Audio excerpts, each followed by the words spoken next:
Hello everybody, this is week 5 in the legislature and it's time for another video update. So you may have seen in the news there's a lot of talk about education in the last week and a half, whether it's McCleary, levy cliffs, all kinds of weird sounding terms, prototypical school models, things that a lot of people don't have time to really kind of dissect. So I thought this week we would try to talk about some of the things that have been happening regarding education here in the legislature in the last week and a half.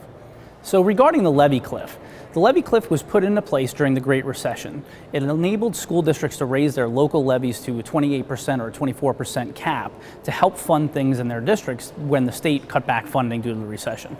That's set to expire this August in 2017. If we don't extend it, the real problem is that districts have to then lay off teachers. They do their budgets in the spring. So they have to send out layoff notices for teachers, they have to plan for not having that money in their budget, and essentially do two versions of a budget, which is a complete waste of taxpayer money, and it causes a lot of stress on parents and educators. There's just really no excuse to not extend the cliff for a year while we figure out the final solution with McCleary. So last week in the Senate, the Democrats tried to actually extend the levy cliff through a parliamentary procedure.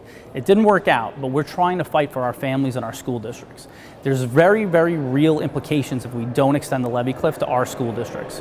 As you see here on the screen right now, this is the impact to each of the budgets in our school districts in our district. As you can see, it's a very, very real impact if we don't extend it. The next thing we're going to talk about is the McCleary solution.